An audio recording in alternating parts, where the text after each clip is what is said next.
बिस्मिल्लाहिर्रहमानिर्रहीम। अस्सलाम वालेकुम व्यूअर्स। आज फिर हम क्रिमिनोलॉजी के टॉपिक्स के साथ आपके सामने कुछ टॉपिक्स हैं जिनके ऊपर हम बात करेंगे। व्यूअर्स, इससे पहले कि हम आगे अपने लेक्चर को आगे कंटिन्यू करें, हमारे लिए थोड़ा सा रिकैपिचुलेट करना पड़ेगा कि जो हमने पीछे जो डिस्कस किया उसी की बेसिस के ऊपर उसको कंटिन्यूटी पे लेते हुए हम आगे की तरफ चलेंगे। हमने बेसिकली जब क्रिमिनोलॉजी को पढ़ा, उसकी बेसिक डेफिनेशंस को अंडरस्टैंड किया, उसकी बेसिक डेफिनेशंस को अंडरस्टैंड करने के बाद हमने कौन कौन से जो थ्योरेटिकल एस्पेक्ट्स थे जिनकी वजह से थ्योरीज डिराइव हुई उनके बारे में बात की, और बीच में हमने थोड़ा बहुत डिस्कशन की कि ये क्रिमिनोलॉजी इवॉल्व कैसे हुई, उसकी हिस्टोरिकल बैकग्राउंड और वो सारा कुछ लेके चलते रहे। लेकिन जो असल चीज़ है वो ये कि क्रिमिनोलॉजी जो इंसान जब पढ़ता है, उसको क्रिमिनोलॉजिस्ट जब बनता है, तो उस क्रिमिनोलॉजिस्ट में एक डिफरेंस है एज कम्पेयर टू अदर जो क्रिमिनल जस्टिस सिस्टम के जो अदर प्रोपोनेंट्स हैं। और वो डिफरेंस ये है कि वो एक डिफरेंट एंगल से जो है वो क्राइम को देखता है। तो आज हम डिस्कस करेंगे कि वो पर्सपेक्टिव्स क्या है जिसके तहत जो है क्रिमिनोलॉजिस्ट जो है वो क्राइम को व्यू करता है। अब उसमें basically there are three perspective. However criminologist किसी भी एंगल से चीज़ों को देख सकता है, कीपिंग इन व्यू दी उसकी बैकग्राउंड नॉलेज और डाटा और जो उसकी अंडरस्टैंडिंग है। लेकिन यहाँ पे आज हम अपने आप को रिस्ट्रिक्ट करते हैं तीन मेन पर्सपेक्टिव, और वो देखेंगे कि ये लॉ में ये तीनों पर्सपेक्टिव को क्रिमिनोलॉजिस्ट किस तरीके से एनालाइज करता है और व्यू करता है। और वो जो तीन पर्सपेक्टिव्स हैं वो है एक कंसेंसस व्यू ऑफ क्राइम, एक कॉन्फ्लिक्ट व्यू और एक इंटरेक्शनिस्ट। तीनों को भी हम डिस्कस करेंगे बारी बारी। तो सबसे पहले हम डिस्कस करते हैं consensus perspective of criminology as view by criminologist. असल में ये हमने पहले लेक्चर में डिस्कशन हुई थी और उसके अंदर मैंने ये बात की थी कि किस तरीके से जो कल्चरल नॉर्म्स हैं वो डेवलप होते हैं, फोकवेज क्या होते हैं, मोरल्स क्या होते हैं।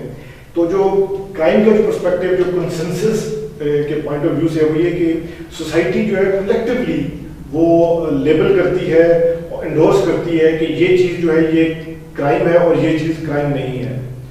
और उसमें हमने देखा था कि नॉर्म्स और फोकवेज और मोरल्स थे। नॉर्म्स यानी जो जनरली एक्सेप्टेड काम है उनको आप क्राइम के जुमरे में नहीं डाल सकते। इसी तरह फोकवेज जो की कस्टम ट्रेडिशन है जो काफ़ी अर्से से चली आ रही है और वो उनकी हैबिट्स के हिस्सा बन गई हैं, उनको उन्होंने एक्सेप्ट कर लिया है, वो भी उसमें नहीं है।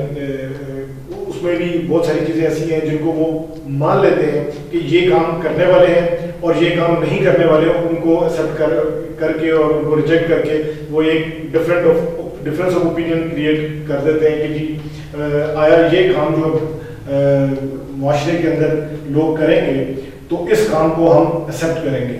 With the passage of time कुछ चीज़ें वो चेंज होती रहती हैं। फोकवेज और मोरल्स जो हैं वो इलाके के लिहाज से और जगह के लिहाज से वो चेंज होते हैं, लेकिन जनरल पर्सपेक्टिव जो उस एरिया और उस इलाके के लोगों का होता है वो कंसेंसस डेवलप हुआ होता है कि यस ये चीज़ें जो है ये क्राइम का एक्ट है। एग्जाम्पल के तौर के ऊपर अगर हम देखें तो आज से 50-100 साल पहले अमेरिकन सोसाइटी के अंदर जो है वो मैरिज जो है वो मेन एलिमेंट था। लेकिन अब अगर उनकी सोसाइटी की सिस्टम्स के अंदर देखें तो people they marry after living together after a long time, तो ये उनके कल्चर का हिस्सा है।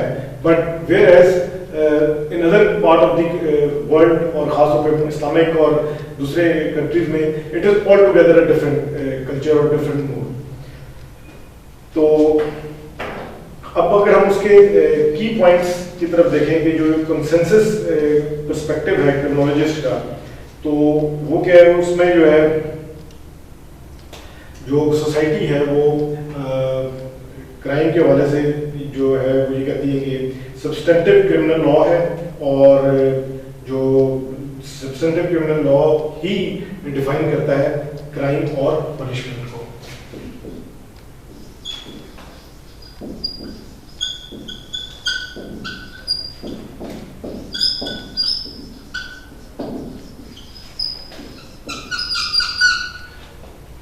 जो कि सब्सटेंटिव क्रिमिनल लॉ जो कि डिफाइन करता है क्राइम और पनिशमेंट को। फिर क्रिमिनल लॉ जो है वो फंक्शन है belief, morality and rules.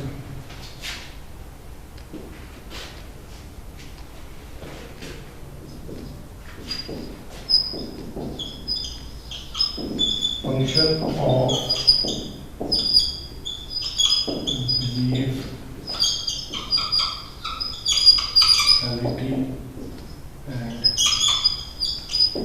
Rules. Consensus perspective के पॉइंट ऑफ व्यू से लॉ जो है वो तमाम लोगों के ऊपर जो है वो इक्वली अप्लाई होता है।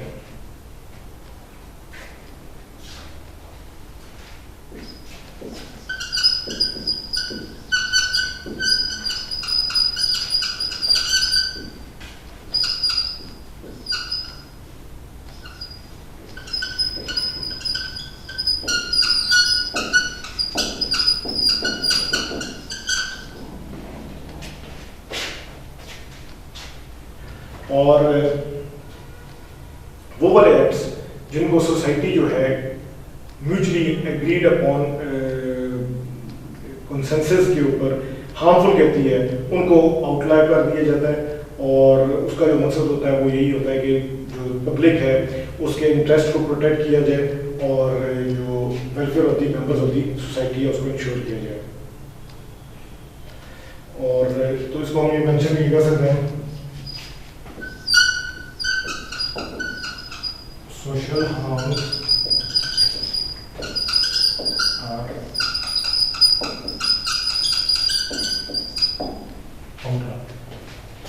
तो ये अगर हम कंसेंसस पर्सपेक्टिव के पॉइंट ऑफ व्यू से देखें तो ये 3-4 पॉइंट्स अगर हम एज ए स्टूडेंट जो है वो ज़हन में रखें तो इसके ऊपर हम डेवलप कर सकते हैं कि सोसाइटी के अंदर जो कंसेंसस पर्सपेक्टिव है वो क्या है।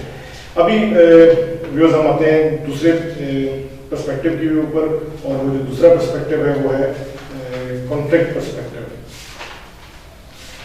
तो जो कॉन्फ्लिक्ट पर्सपेक्टिव है उसमें क्या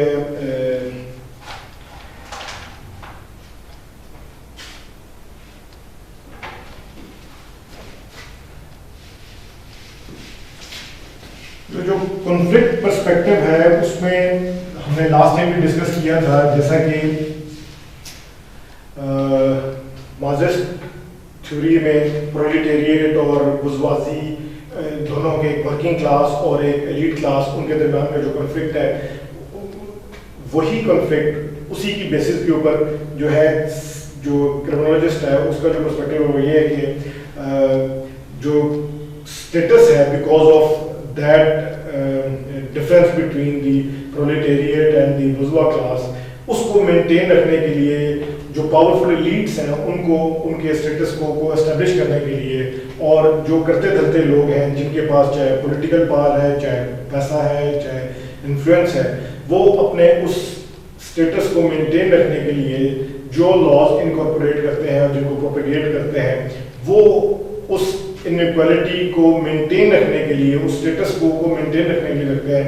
तो ये वो कॉन्फ्लिक्ट पर्सपेक्टिव है। इसके चंद एक इम्पोर्टेंट जो पॉइंट्स हैं जो हमें फ्रॉम स्टूडेंट्स पर्सपेक्टिव जो ज़हन में रखने हैं वो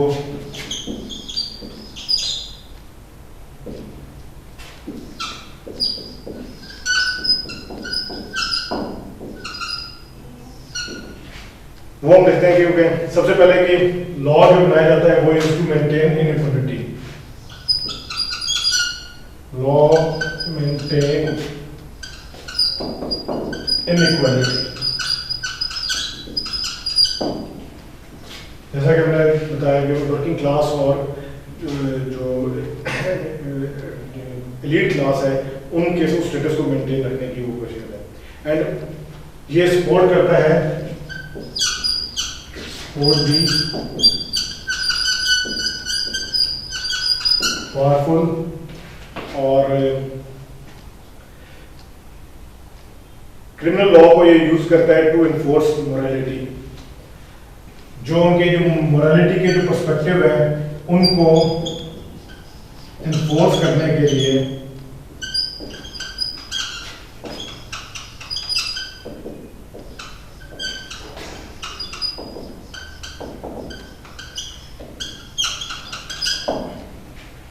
क्रिमिनल लॉ को इस्तेमाल करता है और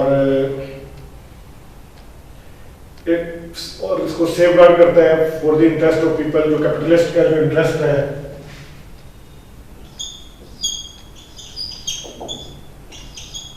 सेफ गार्ड ऑफ इंटरेस्ट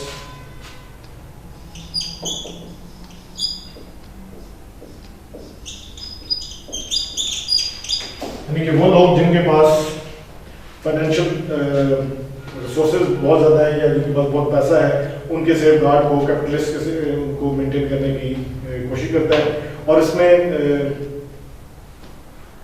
जो क्रिमिनल जस्टिस सिस्टम है जिसको ये अप्लाई करते हैं, तो ये उसी को परपिचुएट करने की कोशिश करता है। और इसके अलावा व्यूअर्स हमने जो एक और एस्पेक्ट जो इसमें देखना है वो ये कि ये शेप कैसे होता है। जो क्राइम है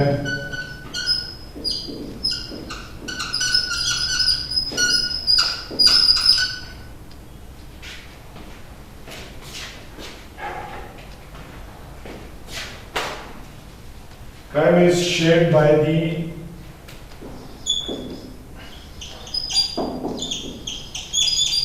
values of ruling class। कि रूलिंग क्लास जो है वो डिफाइन करती है कि कौन सा एक्ट या कौन सी कार्रवाई या कौन सी अमल जो है वो कंसिडर होगा क्राइम। और जो क्राइम की डेफिनेशन है वो भी कंट्रोल जो करती है वो वेल्दी और powerful segment of the society जो है वो क्राइम की डेफिनेशन को कंट्रोल करता है।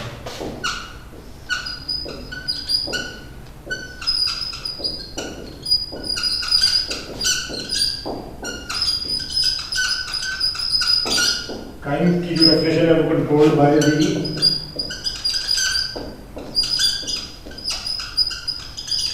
वेल्दी और रूलिंग।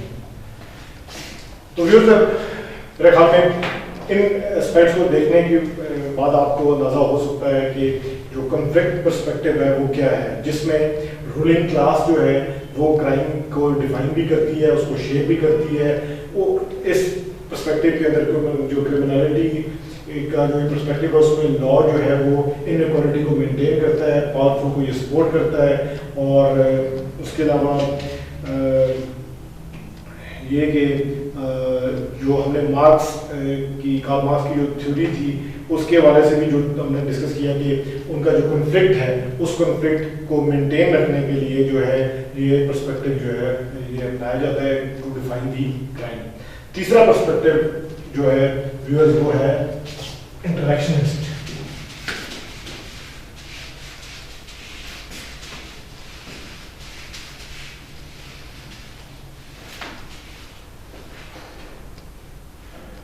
तो इंटरेक्शनिस्ट व्यू पॉइंट क्या है?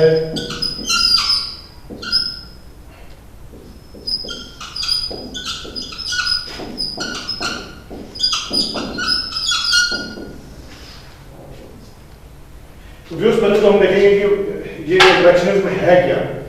ये बेसिकली ये स्टडी है उस नॉलेज की कि जिसमें देखते हैं कि सोसाइटी है वो कैसे शेप्ड होती है by the interaction of the individuals with other individuals, या जो सोसाइटी है वो क्या बिहेव करती है लोगों के साथ, कि लोग जो है मुख्तलिफ इंटरेक्शंस को क्या मीनिंग देते हैं।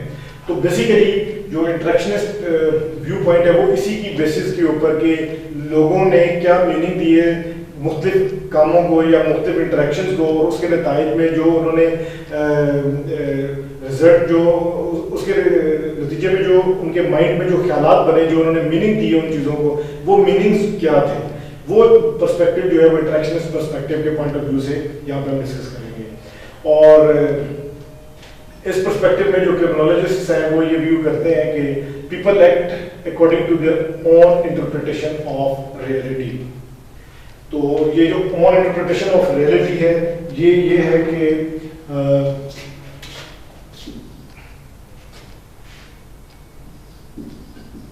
on interpretation of reality।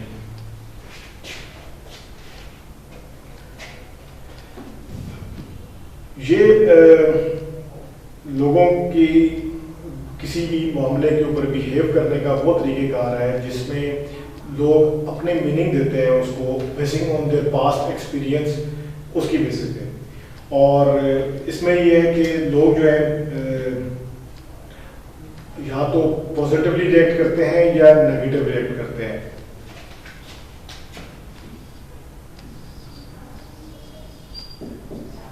Positive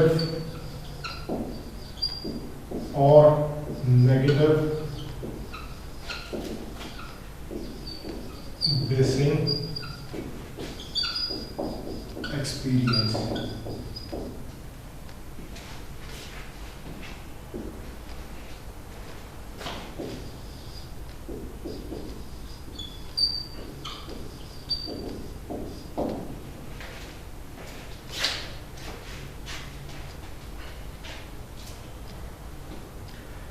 और इसमें थर्ड एस्पेक्ट ये है कि जो लोग हैं वो रीवैल्यूएट और इंटरप्रेट करते हैं अपने बिहेवियर को according to the meanings and symbols they have learned from others. यानी कि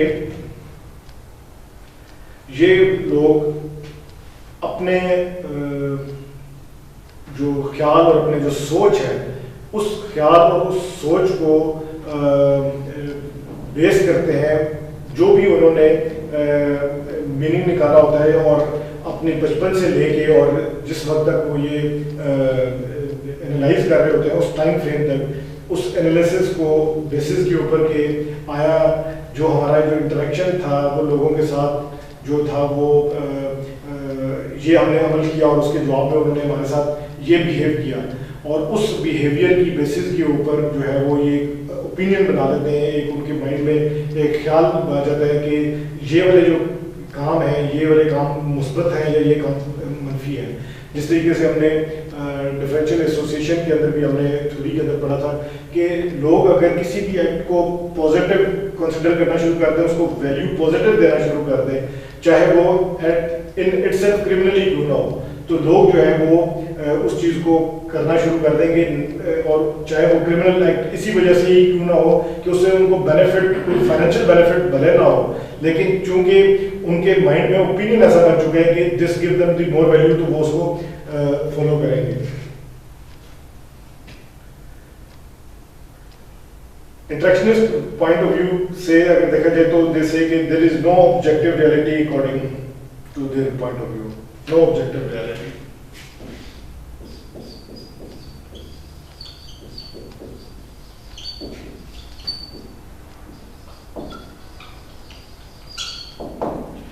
It's all based on the interaction और the meanings जो वो देते हैं चीज़ों को, उनकी बेस पे है।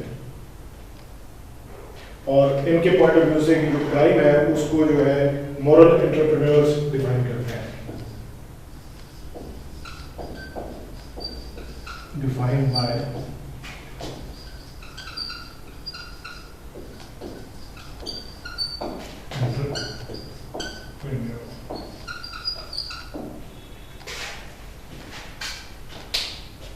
व्यूअर्स। हमने भी यहाँ पे देखा कि जो क्रिमिनोलॉजिस्ट हैं उनके पॉइंट ऑफ व्यू से तीन पर्सपेक्टिव हैं और उनको हमने डिस्कस किया है। एक पहला पर्सपेक्टिव था कंसेंसस पॉइंट ऑफ व्यू जिसमें मोरालिटी और कॉन्सेप्ट्स और वो है वो सारे with the consensus of the society वो तमाम के तमाम उस पर एग्रीड अपॉन होते हैं। फिर कॉन्फ्लिक्ट पर्सपेक्टिव जिसके अंदर हमने देखा कि सोसाइटी जो है वो उसके अंदर जो एक प्रोलेटेरिएट क्लास और एक बुर्जुआ क्लास जो है उनके दरमियान में जो टसल है उसकी बेसिस के ऊपर जो डिफाइन किया जाता है क्राइम, उसके हवाले से हमने बात की। और तीसरा इंटरेक्शनिस्ट पर्सपेक्टिव, जिसके अंदर ये बात मेंशन हुई कि लोग जो है मीनिंग देते हैं अपने पास्ट एक्सपीरियंसेस और इंटरेक्शन विद द सोसाइटी और सोसाइटी के डिफरेंट नॉर्म्स और कल्चर के साथ, उनकी बेसिस के ऊपर ये 3 पर्सपेक्टिव है। इसी की बेस के ऊपर अगर क्राइम को डिफाइन किया जाए तो crime is a violation of social rules of behavior as interpreted and expressed by criminal law, which reflects public opinion, traditional values, and the viewpoint of people holding social and political power.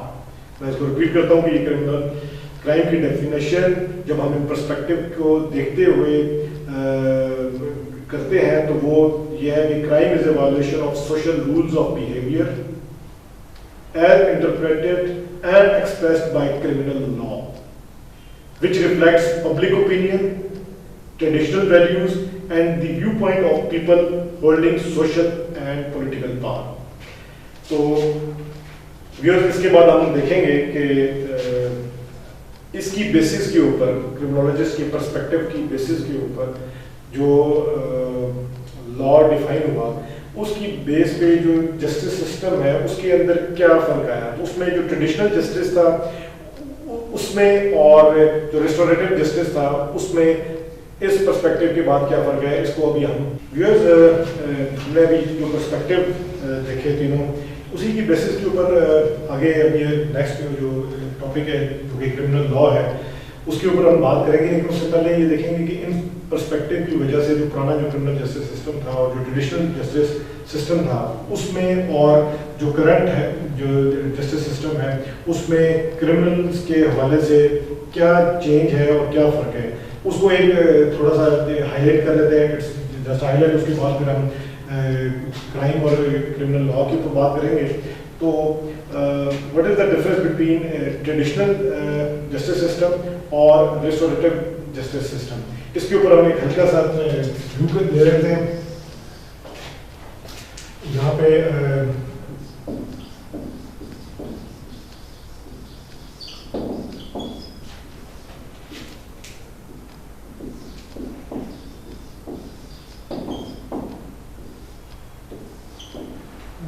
और ये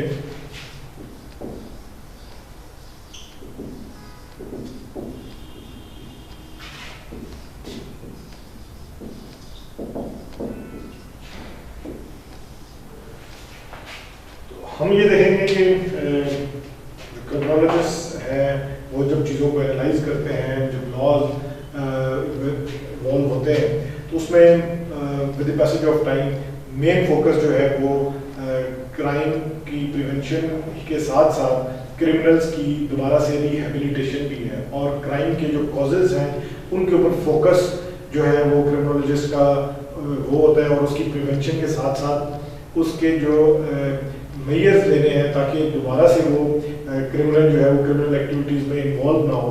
उस focus की basis के ऊपर इन दोनों जो system है उनके ऊपर हम आगे से डिस्कशन करेंगे। जो रेट्रोस्पेक्टिव और दूसरा और रिहेबिलिटेटिव जो सिस्टम है उसमें जो रेस्टोरेटिव जस्टिस सिस्टम है इसके अंदर जो फोकसेस है वो बेसिकली क्रिमिनोलॉजिस्ट की उन स्टडीज़ की बेसिस के ऊपर जहाँ पे उन्होंने ट्रू कॉज और उसकी ट्रू रेक्टिफिकेशन जो फाइंड आउट की, और जो ट्रेडिशनल जो पुराना चला आ रहा है जो लॉज चले आ रहे हैं क्रिमिनल लॉज, उनकी बेसिस पे जो हमारा जो ट्रेडिशनल सिस्टम था वो ये है। तो इसमें फ़र्क है कि इसमें ट्रेडिशनल सिस्टम में जो विक्टिम्स होते हैं और पेरिफेरल मीन कि विक्टिम्स जो है वो उनके ऊपर फोकस होता है, लेकिन it is all outside the main focus जो है वो उसमें नहीं। वेयर एज जब हम रेस्टोरेटिव सिस्टम में देखते हैं तो उसमें विक्टिम्स जो है और सेंट्रल टू द प्रोसेस होते हैं।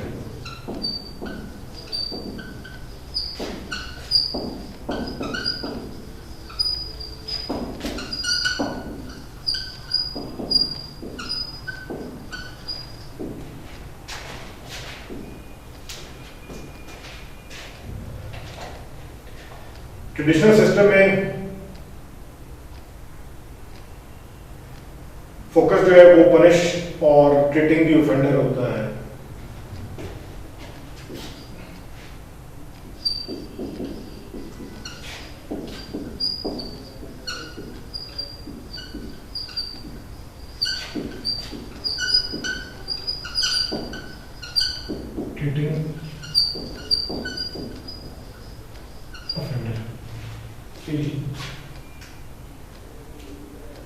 इस सिस्टम में ऑफेंडर को पनिश देना जो है मेन फोकस है, वेयर एज जो रेस्टोरेंट सिस्टम है उसमें जो मेन फोकस है वो है to repair the harm between the offender and the victim, और ऑफेंडर और दी कंप्लीट कम्युनिटी हो, वाइडर बड़ी कम्युनिटी। यहाँ पे जो फोकस है वो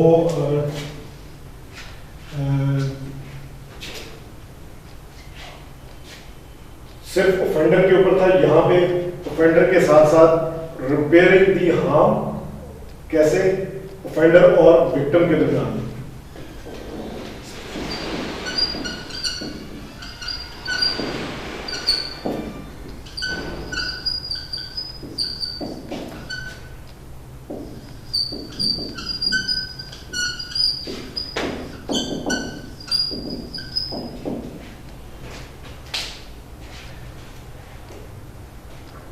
मोरओवर इसमें हम ये भी देखते हैं कि जो रेस्टोरेटिव सिस्टम है जस्टिस का, उसके अंदर उस गैप को भी कम करने की कोशिश की जाती है जिसकी वजह से ऑफेंडर और कम्युनिटी जो है वो एक दूसरे के अगेंस्ट जो है वो इंडल्ज होते हैं। विक्टिम और हम उसको ये मेंशन कर सकते हैं एंड कम्युनिटी।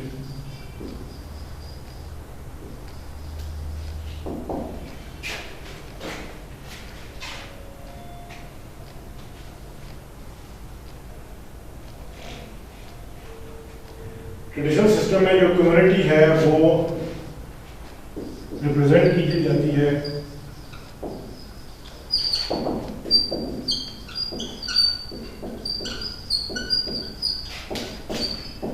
बाय द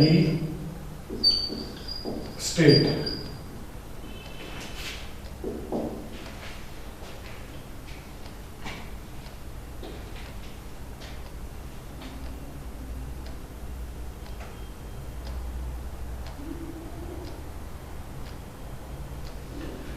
जबकि जो रेस्टोरेटिव सिस्टम है उसमें कम्युनिटी मेंबर्स और ऑर्गेनाइजेशन जो है वो ज़्यादा एक्टिव रोल प्ले करती हैं।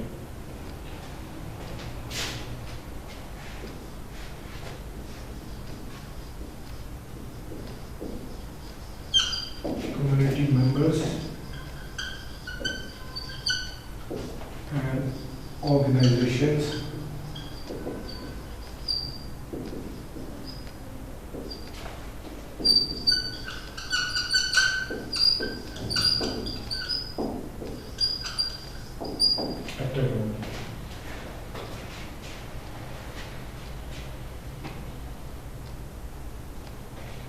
ये जो प्रोसेस है ट्रेडिशनल, इसमें जो रिलेशंस हैं between the offenders and the victim वो बड़े एडवर्सरियल रिलेशन है और उसी के ऊपर जो है ये प्रोसेस जो है ना ये फोकस होता है।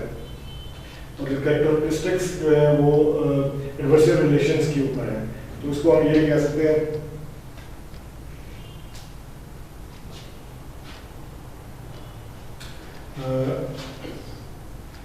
ये जो प्रोसेस है ये कैरेक्टराइज कर सकते हैं एडवर्सरियल रिलेशंस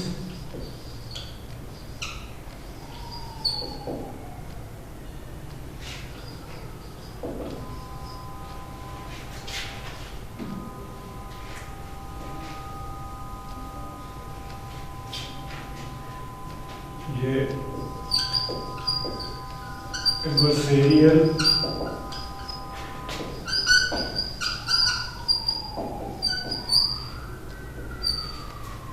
ये जो ट्रेडिशनल सिस्टम है इसमें जो प्रोसेस है वो कैरेक्टराइज करता है adversarial relations between the offender and the parties, जबकि रेस्टोरेटिव सिस्टम के अंदर जो है वो डायलॉग एंड नेगोशिएशन की होती है।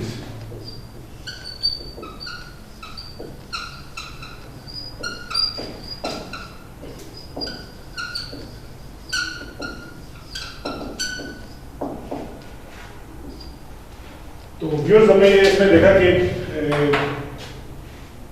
दोनों जो सिस्टम्स हैं उनके अंदर फर्क ये है कि जो रेस्टोरेटिव जस्टिस सिस्टम है उसमें victims are the central to the process, whereas इसमें जो ट्रेडिशनल है उसमें विक्टिम जो है उनके ऊपर इतना फोकस नहीं है। यहाँ पे फोकस है कि punishment of the offender, whereas वहाँ पे repairing the harm between the offender and the victim. फिर हम ये देखते हैं कि इसमें कम्युनिटी जो है वो रिप्रेजेंटेड बाय द स्टेट है, वेयर एज कम्युनिटी मेंबर्स और ऑर्गेनाइजेशन जो है उसमें रेस्टोरेटिव सिस्टम में वो अपना एक्टिव रोल प्ले करते हैं। और उसी के तरफ मैंने देखा कि डायलॉग एंड निगोशिएशंस के जरिए जो है वो इस प्रोसेस को मैनेज किया जाता है, वेयर एज यहाँ पे जो एडवर्सरियल रिलेशंस है, जो ताल्लुक है दोनों विक्टिम और ऑफेंडर्स के, उसके ऊपर कैरेक्टराइज करती है ये लिटिगेशन जस्टिस सिस्टम। तो इसके बाद भी हम देखेंगे कि ये तो हमने छोटा एक एस्पेक्ट था जो बीच में मिस हो गया था, तो मैंने ये बेहतर समझा कि आप लोगों को इसके बारे में बता दिया जाए। अभी हम देखेंगे कि व्हाट इज क्रिमिनल लॉ, उसकी बेसिस क्या है, उसका हिस्टोरिकल बैकग्राउंड क्या है,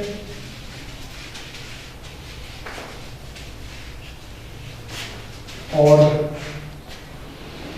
क्रिमिनल लॉ कैसे इवॉल्व हुआ उसके हवाले से अभी हम बात करेंगे।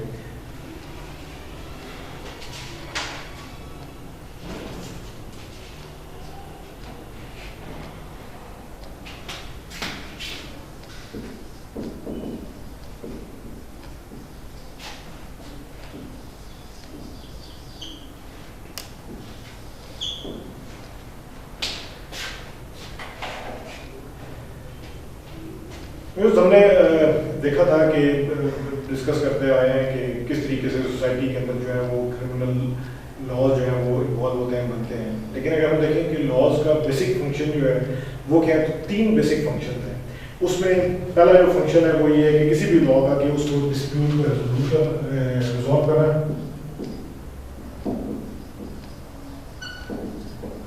फंक्शन ऑफ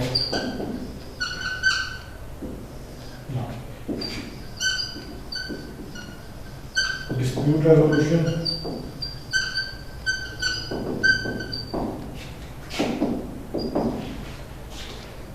दूसरा है सोशल कंट्रोल,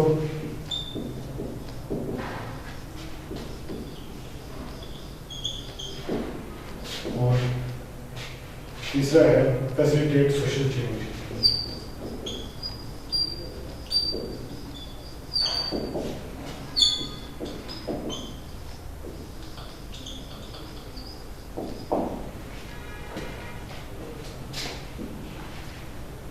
इसकी बेसिस के ऊपर अगर हम आगे चले और क्रिमिनल लॉ के ऊपर बातचीत करें तो ये तीनों एस्पेक्ट हम देखेंगे कि क्रिमिनल लॉ जो है वो ये जो 3 फंक्शन होते हैं इनको फुलफिल करता है।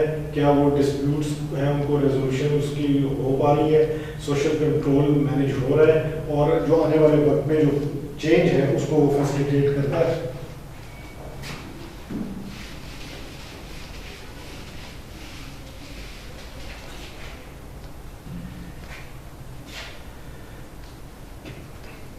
हमने ये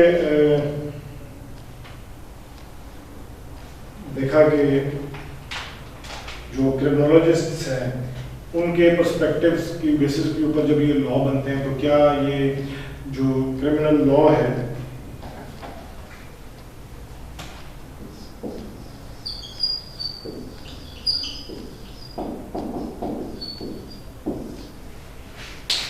क्या ये जो क्रिमिनल लॉ है जो क्रिमिनल एक्ट्स हैं उनके ऊपर अप्लाई करता है, क्या सिस्टम ऑफ लीगल रूल्स जो इसको डिफाइन करते हैं वो क्लासिफाई होते हैं क्राइम में, जो लॉ सूट्स हैं वो against criminals are initiated by prosecuting attorneys who act on behalf of government to enforce law। Criminal law जो है वो वेरी करता है according to the respective jurisdiction के हवाले से। Most criminal law they are established by the statute, जिसका मतलब ये है कि ये लेजिस्लेचर के थ्रू एनेक्ट होते हैं, और there is a difference between the civil law जहाँ पे कि एम्फेसिस जो है वो डिस्प्यूट रेजोल्यूशन जो होता है और विक्टिम की कंपनसेशन के ऊपर, जबकि जो क्रिमिनल लॉ है वो पनिशमेंट और रिहेबिलिटेशन के ऊपर फोकस करता है। जो क्रिमिनल प्रोसीजर है वो it's a formalised official activity, और ये इस चीज़ को ऑथेंटिकेट करता है कि authenticate the effect of the commission of crime and जो प्यूनिटिव और रिहेबिलिटेशन ट्रीटमेंट है वो क्राइम की जो है उसको ये ऑथराइज करता है। इसकी इस इंट्रोडक्शन के साथ हम अगर इसके बैकग्राउंड के ऊपर जाएं तो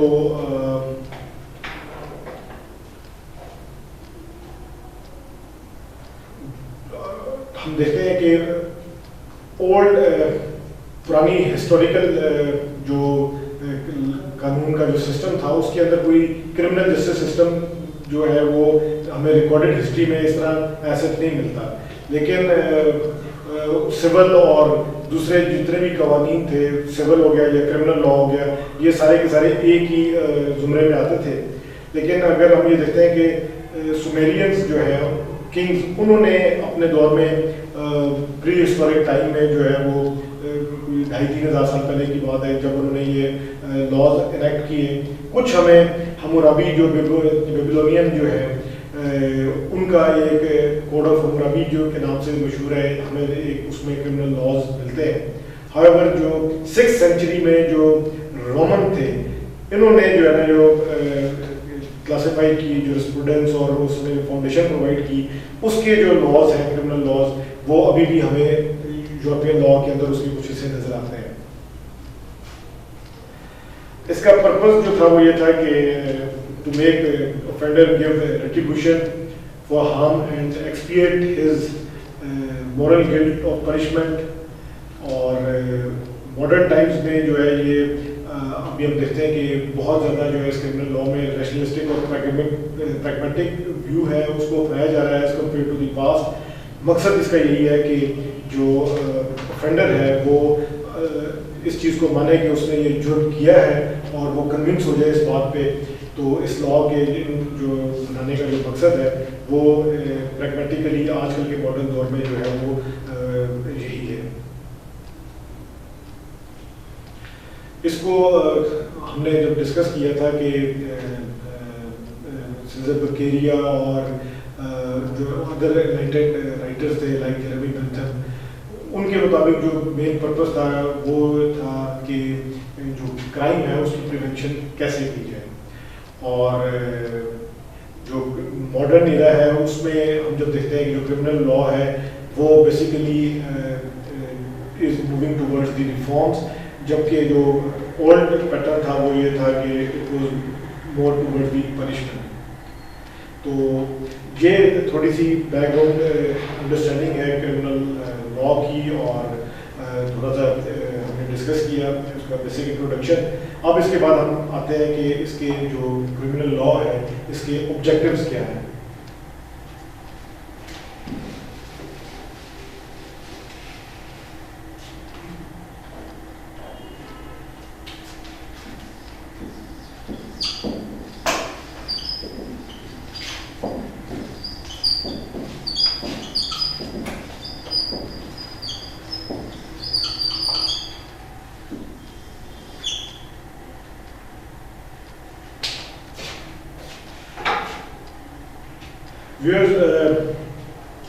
इसके 5 मेजर ऑब्जेक्टिव्स हैं, हम उनको वन बाय वन डिस्कस करते हैं। और पहला जो ऑब्जेक्टिव है वो है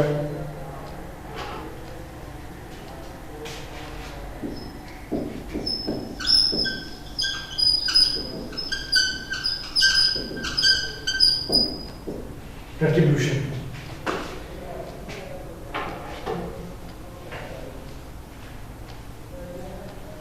रेट्रिब्यूशन का मतलब ये है कि अगर किसी ने कोई जुर्म किया है तो उसको उसकी सज़ा मिले, उसको जितना उसने एक्ट किया है उसके ऊपर उसकी कंपंक्शन होनी चाहिए, उसके ऊपर उसको कोई ना कोई उसको रिजल्टेंटली उसको हार्म उतना ही जरूर होना चाहिए। तो मेन गोल है वो इसका जो है रेट्रिब्यूशन का वो ये है कि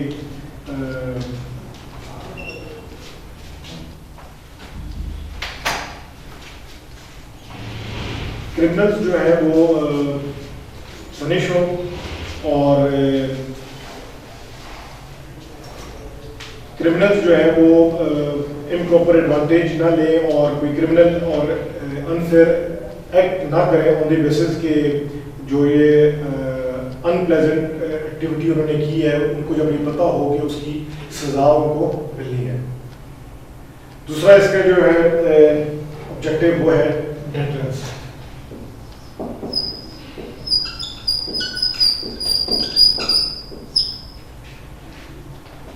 जैसा कि नाम से ही हमें पता है कि डेटरेंस किसी भी चीज़ का खौफ पैदा कर देना, कि डर पैदा कर देना कि जी अगर हमने ये काम किया तो इसके काम के करने के बाद हमें ये नुकसान होगा। तो मकसद जो है वो यही है कि क्रिमिनल लॉ का कि लोगों के दिलों में एक खौफ पैदा किया जाए कि अगर उन्होंने कोई गलत काम किया या कोई ऑफेंडर ने कोई ऐसा एक्ट किया जिसकी वजह से किसी को हार्म हुआ तो उसके ऊपर उनको सज़ा मिलेगी और उस सज़ा की और उस डर और खौफ की वजह से हो सकता है कि वो जो है वो अपना जो है क्रिमिनल एक्ट करने से बाहर आ जाए। तीसरा ऑब्जेक्टिव जो है वो क्रिमिनल लॉ का वो है इनकैपेसिटेशन।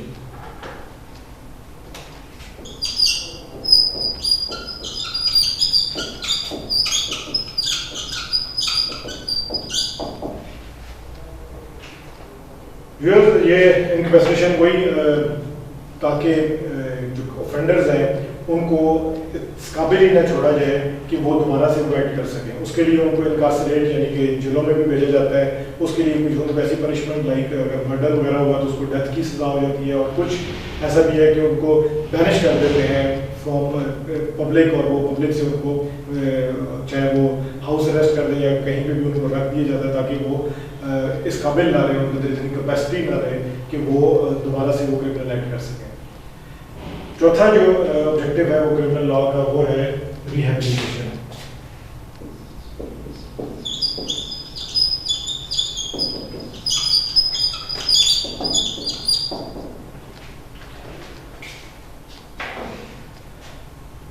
जिस तरह के हमने एक पर्सपेक्टिव में देखा कि जो क्रिमिनोलॉजिस्ट हैं उनका जो मेन फोकस होता है वो यही नहीं है कि क्रिमिनल को पनिशमेंट मिल जाए, बल्कि उसका मकसद ये होता है कि अगर उसका जो कॉज है तो उसके बेसिस के ऊपर वो ये फाइंड आउट करें कि क्या ये क्रिमिनल जो है इसने जो ये एक्ट किया है ये किसी मजबूरी के तहत किया है, किस वजह से किया है और उसको दोबारा से मुआशरे के अंदर और समाजी धारे में लाने के लिए क्या वामिल हैं जिनको अपनाया जाएगा। तो दिस इज द प्रोसेस जिसको कि रिहेबिलिटेशन होता है, ताकि एक दफ़ा अगर किसी से जुर्म हो गया तो उसके बाद वो हमेशा के लिए आउटला ना हो जाए, उनको दोबारा से वापस सोसाइटी के अंदर एक मस्बत शहरी के तौर पे बनाने के लिए जो लॉज हैं या जो प्रोडक्ट हैं जो एक्शंस हैं जो रिक्वायर्ड है वो पर्पस है इस क्रिमिनल लॉ का एक ऑब्जेक्टिव। पांचवा और आखिरी है वो है रिस्टोरेशन।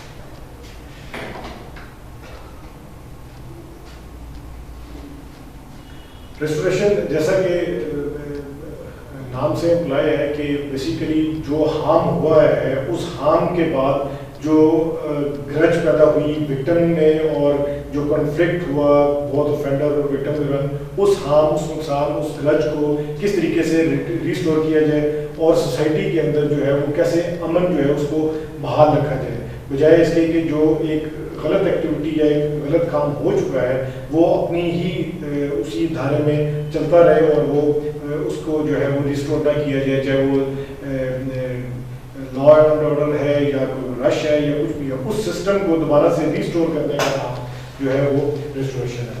तो व्यूअर्स ये 5 ऑब्जेक्टिव्स थे जो कि क्रिमिनल लॉ के हैं। तो इसके बाद अभी हम जो नेक्स्ट है उसमें एक हल्का सा हम देखेंगे, लास्ट टाइम हमने जब डिस्कस किया था कि वो कौन से वो एलिमेंट्स थे क्राइम के, उनको हमने एक हल्का सा डिस्कस किया, उसको थोड़ा सा डिटेल में डिस्कस करेंगे और उसके बाद हम देखेंगे कि क्रिमिनल लॉज की 2 मेन टाइप्स क्या हैं और क्या फ़र्क है सिन में, वाइस में और इविल में। व्यूअर्स अभी हम देखते हैं कि क्रिमिनल लॉ की कौन सी 2 मेन टाइप्स हैं जिनके बारे में क्रिमिनोलॉजिस्ट को पता होना चाहिए। और फिर उसके बाद हम देखेंगे कि एलिमेंट्स ऑफ क्राइम क्या है और सिन, वाइस और इवल के दरमियान फर्क है। तो टाइप्स ऑफ क्रिमिनल लॉ,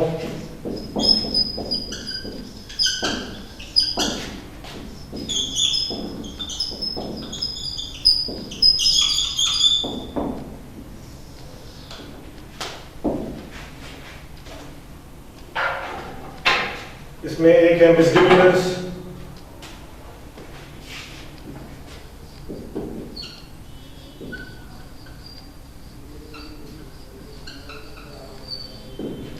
और दूसरे हैं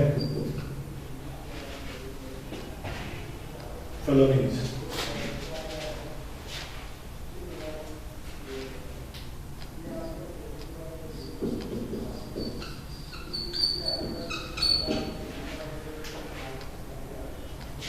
मिसडिमिनर्स ये जैसे कि नाम से लग रहा है कि ये वो ऑफेंसेस हैं जो कि लोअर कैटेगरी के क्राइम्स कंसिडर होते हैं, और इनमें जो जनरली जो पेनल्टी है वो भी बहुत कम, 1 साल से कम तकरीबन इसके अंदर जो है वो सजा होती है। और इसमें मेजर जो है वो ट्रैफिक एक्सीडेंट्स हो गए, कुछ पेटी थेफ्ट्स हो गए, माइनर असॉल्ट्स हो गए, ये सारी चीज़ें जो है ये मिसडिमिनर्स में आती हैं। वेयर जो फेलोनीज हैं ये सीरियस नेचर के वो क्राइम्स हैं जिसमें मर्डर हो गया, मैनस्लॉटर हो गया, होमिसाइड्स हो गया, ड्रग, रेप, रॉबरी, आर्सन, नकदजनी वगैरह, ये वो है जो मेन क्राइम्स है और इनको जो है वो सीरियस क्राइम्स के अंदर कंसिडर किया जाता है।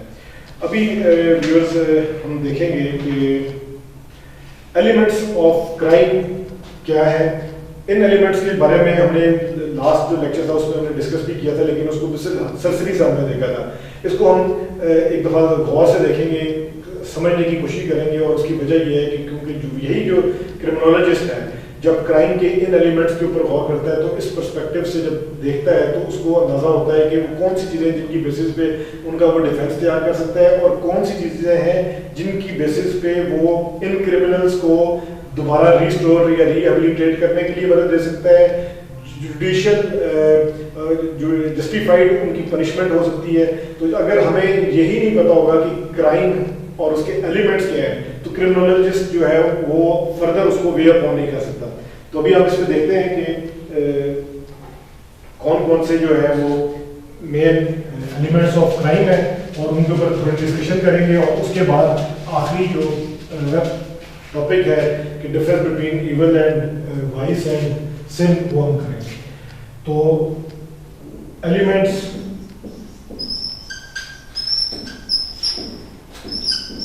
ऑफ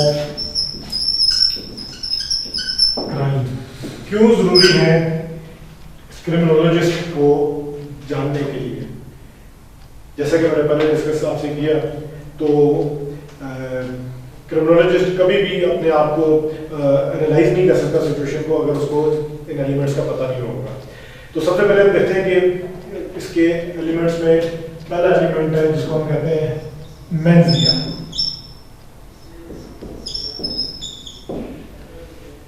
मेंस रिया ये क्या है? बेसिकली ये मेंटल इंटेंशन है किसी भी क्राइम के करने की, और अगर कोई भी क्राइम कमिट हो और उसके अंदर इंटेंट क्राइम की ना हो तो वो मेंस रिया उसका जो मेन एलिमेंट है उससे वो नहीं होगा। मिसाल के तौर पे अगर कोई शख्स जो है वो इनसेन है, उसको पता ही नहीं है, वो पागल है, वो मेंटली अपसेट है या मेंटली डिसऑर्डर के वजह से वो भी एक्ट कर जाता है जिसकी वजह से कोई हार्म हो जाता है, किसी का नुकसान हो जाता है, तो वो क्रिमिनल एक्ट में नहीं होगा।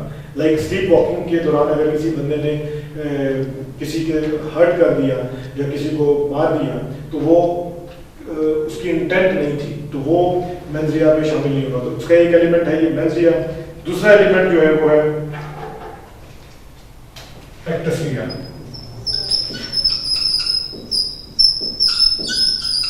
हमें ये पता होना जरूरी है, हमें पता होना चाहिए कि कोई भी क्राइम उस वक्त तक क्राइम नहीं होगा जब तक ये उसके एलिमेंट्स मुकम्मल नहीं होंगे।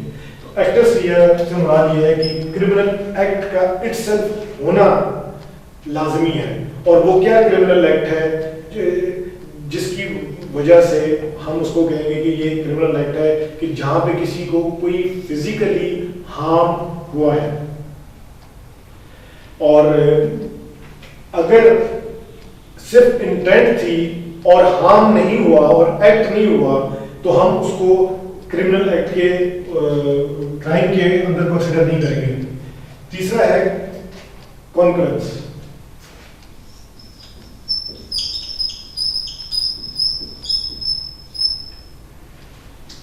कॉन्करेंस से मुराद ये है कि क्राइम का जो एक्ट है जरूरी है कि उसके लिए दोनों मेंजिया और एक्टस लिया दोनों हो कि एक्ट भी हो, हार्म भी हो और उसकी इंटेंट भी हो और ये दोनों एट ए टाइम हो, उस वक्त के ऊपर हो। इन दोनों का उस टाइम पे होना जरूरी है। चौथा जो है एलिमेंट वो है हार्म, कि उस क्रिमिनल एक्ट उस एक्ट की वजह से कोई ना कोई नुकसान या कोई ऐसी चीज हुई हो जिसकी वजह से जो विक्टिम है उसको कोई नुकसान पहुंचा है। और अगर कोई हार्म नहीं है और कुछ भी नहीं हुआ तो फिर वो क्राइम के एलिमेंट में शामिल नहीं होगा। नेक्स्ट है कॉजेशन।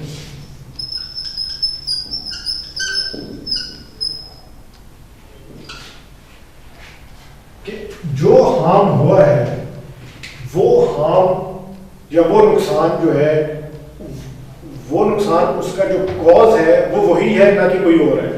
यहाँ पे थोड़ा सा इसको मैं आपको एग्जांपल के तौर पर अगर किसी शख्स के दरमियान आपस में लड़ाई हुई, उसने किसी को पंच किया और वो जख्म हो गया, उसकी इंटेंट ये नहीं थी उसको मारना या कत्ल करना या उसको नुकसान, मकसद ये नहीं था कि वो जान से जाए, लेकिन उसको चोट लगती है, वो उसको हॉस्पिटल लेके चले जाते हैं। हॉस्पिटल में रेज में गुस्से में वो बुलबुलाता है और बुलबुलाते हुए वो कोई ऐसा एक्ट कर जाता है, चलते हुए कोई किसी चीज़ को हाथ लगा देता है, कोई गुस्से में किसी चीज़ को छेड़ता है। कोई टीवी एक पड़ा हुआ था, एग्जाम्पल के तौर पर एक टीवी पड़ा था, उसको उसने हाथ लगाया, गुस्से में वो उसके सर पे गिरा, उससे उसको हैवी इंजरी आ गई। उस हैवी इंजरी के बाद जो है वो बड़ी क्रिटिकल सिचुएशन में चला गया। क्रिटिकल सिचुएशन में ये है कि यहाँ पे उसकी वो लाइफ और डेथ का मसला आ गया। लेकिन जो कॉजेशन से अभी मुराद यही है कि जो पंच किया गया, basically that punch was not intended to kill him.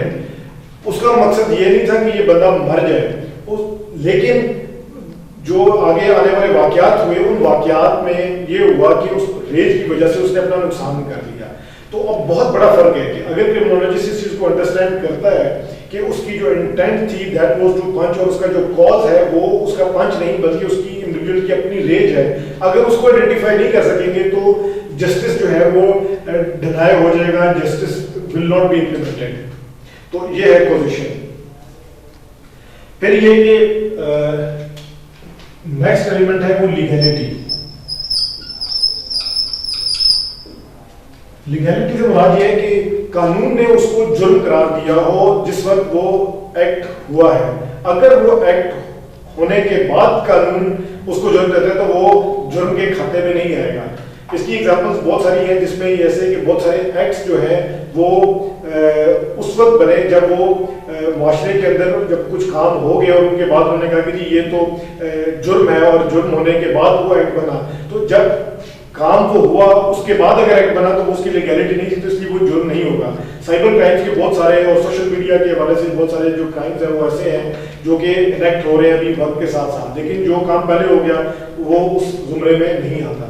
तो उसका एक इम्पोर्टेंट एलिमेंट है वो ये है लीगैलिटी। और सातवां और आखिरी जो है वो है कि पनिशमेंट।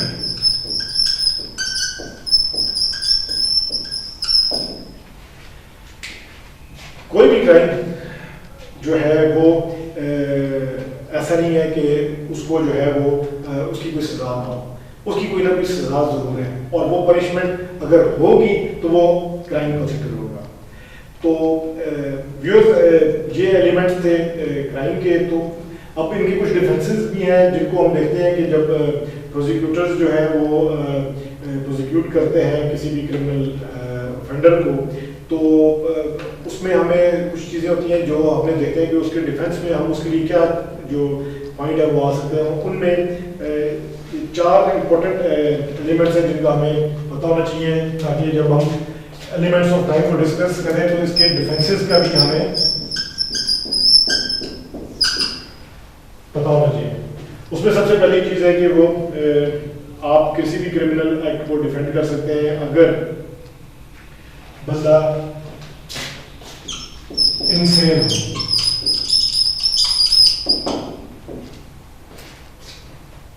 यानी कि बंदा जिसने एक्ट किया उसकी जो कैपेसिटी है वो जिस तरह हमने मंजर डिस्कस किया कि वो डिमिनिश्ड है, वो ख़त्म हो चुकी है, वो मेंटली इस काबिल नहीं है, वो इनसेन है। दूसरा है डिफेंस जो है, उसमें ये कि अगर कोई इंसान ऐसा एक्ट करता है जो सेल्फ डिफेंस में हो, तो आप उस क्रिमिनल एक्ट को जो है वो डिफेंड कर सकते हैं अगर उसने वो सेल्फ डिफेंस में किया है। फिर ड्यूरेस और नेसेसिटी।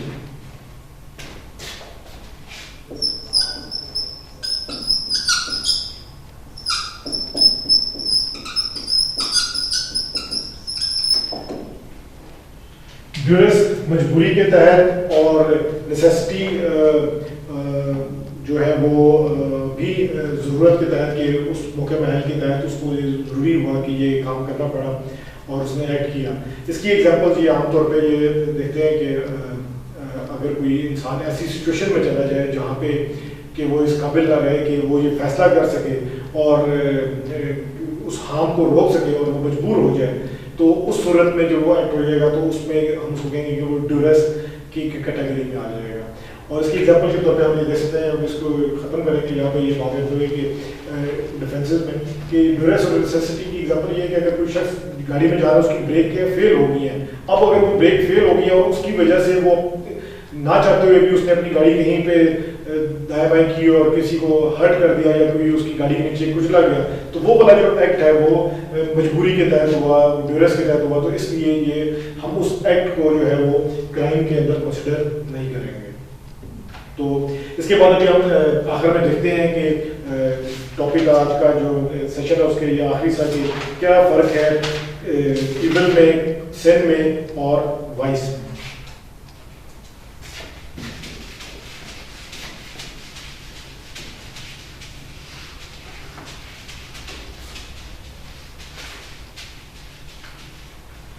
व्यूअर्स, मैंने ये कोशिश की है कि ये तमाम क्वेश्चंस जो स्टूडेंट्स के पॉइंट ऑफ व्यू से, ख़ासतौर पे जो LLB के स्टूडेंट्स हैं या क्रिमिनोलॉजी के स्टूडेंट्स हैं, वो एड्रेस कीजिए, उनको एक सीक्वेंस में मैं लेके चलूँ। उस सीक्वेंस में काफ़ी सारी चीज़ें जो है वो हमने शुरू से जब डिस्कस की, लेकिन कुछ ऐसे पॉइंट्स भी हैं जो स्टूडेंट्स को क्वेश्चन पेपर में उनकी अंडरस्टैंडिंग होना ज़रूरी है। लेकिन जब हम आखिर में जाएंगे, जब हम तमाम क्वेश्चंस को एक दफ़ा पढ़ेंगे तो हम देखेंगे कि हमने इन तमाम टॉपिक्स के अंदर वो क्वेश्चंस कंप्लीट किए। तो उसमें जस्टिस सिस्टम, क्रिमिनल लॉ और क्रिमिनल लॉ के अलावा जो थ्योरीज थी वो भी हमने डिस्कस की। लेकिन उसमें अभी हम ये देखना चाहते हैं कि जब भी कोई एक्ट है उस एक्ट को हम क्राइम के तौर पे कंसिडर करते हैं, तो क्राइम में कुछ चीज़ें हैं जो सिन की कैटेगरी में भी आती हैं, कुछ वाइसेस हैं और कुछ इवल्स हैं। तो पहले हमें पता होना चाहिए कि इन तीनों में फ़र्क क्या है। अगर हम तीनों में मोटे तौर पे फ़र्क आपके सामने डिस्कस करेंगे और इसके बाद ये हमारा जो लेक्चर है और इसको हम यहाँ पे आज ख़त्म करेंगे। तो सबसे पहले देखते हैं कि सिन क्या है, जो कि डिवाइन लॉ, जो अल्लाह ताला का दिया हुआ लॉ है, उसके खिलाफ कोई भी एक्ट जो है उसको हम कहते हैं सिन। ये विलफुल है और डेलिब्रेट वायलेशन है रिलीजियस और मॉरल प्रिंसिपल्स की। उसके अलावा ये कि मुस्लिम जुरिस्ट हैं उसको क्लासिफाई करते हैं सिन्स को गुनाह सगीरा और गुनाह कबीरा में, और ये खुदा की तरफ से दिया हुआ जो कानून है उसकी जो खिलाफ वर्जी है उसको हम यहाँ पे जो है वो सिन की कैटेगरी में शामिल करते हैं। और इसमें इनफिडेलिटी, फॉल्स विटनेस, यानी कि इनफिडेलिटी मीन के अपने ईमान से फिर जाना, फॉल्स विटनेस किसी के ऊपर तोहमत लगाना, एक्यूजेशंस और फॉल्स ऑथ लेना, ड्रिंकिंग, यूजरी, मर्डर, ये सारे जो है ये सिन की कैटेगरी में आते हैं। फिर हम देखते हैं कि वाइस वाइस जैसा कि वाइस का ऑपोजिट है वर्च्यू, नेकी और बदी। ये वो प्रैक्टिस, वो हैबिट्स हैं जो कि माशरे के अंदर जो है वो बुरी समझी जाती हैं और सिंफुल भी है। और इसमें जो फ़र्क है वो ये है कि जो सिंस हैं वो बेसिकली डिवाइन लॉ जो है उसके अगेंस्ट जो है वो आपके एक्ट्स हैं, वेयर जो वाइसेस हैं ये माशरे के अंदर जो आपकी हैबिट्स हैं और आपके जो करेक्टर ट्रेट्स हैं उसकी वजह से जो है वो आपको ऑस्ट्रेसाइज भी करते हैं और उसकी वजह से आपको नेगेटिवली देखते हैं। इसकी एग्जांपल्स में ये है कि like drugs, obscenity, prostitution, pornography, ये सारी इसमें शामिल होती हैं। और लाइक बैड हैबिट्स में आपकी एडिक्शन टू स्मोकिंग और ड्रिंकिंग है, ये है। तो वाइसेस एंड वर्च्यूज जो है, जो खूबियाँ इंसान की जो अच्छे कैरेक्टर वाले होते हैं उनको वर्च्यूज कहते हैं, और जो बैड हैबिट्स और बैड कैरेक्टर्स हैं वो आपकी वाइसेस हैं। और वाइस और सिन में जो फ़र्क है वो ये है कि वो डिवाइन लॉ के अगेंस्ट सिन है, और ये जो आपकी हैबिट्स हैं माशरे के अंदर जिनको बुरा समझा जाता है ये आपकी वाइसेस हैं। लास्ट है वो ये कि इविल, और इविल का ऑपोजिट है गुड, कि गुड और इविल। तो जिस तरीके से इसके इविल के नाम से पता है, ये वो वाली इल्स हैं, वो वाली बीमारियां हैं जो, या वो वाले एक्ट हैं जो बहुत डीपली नेगेटिव है और मोरली बैड है, प्रोफाउंडली इमोरल एक्ट्स बेसिकली, यानी स्ट्रांगली इमोरल एक्ट्स। और इसका जो नुकसान है वो माशरे को बहुत ज़्यादा नुकसान होता है, very harmful for the society. इसमें जो है मर्डर जैसे हो गया, कत्ल हो गया, और झूठ बोलना, और इस तरह के मोरल एक्ट्स जो है ये सारे के सारे इवल्स में आते हैं। और इसका अगर आपको पता हो कि वो अपोजिट जो है वो गुड एक्ट्स जो है वो इंसान का सच्चाई, इखलाक, किरदार, वो सारे इसके गुड हैं। तो ये हमें इन तीनों का जो है वो फ़र्क पता होना चाहिए। इसी के साथ हमारा आज का ये जो लेक्चर है ये हमने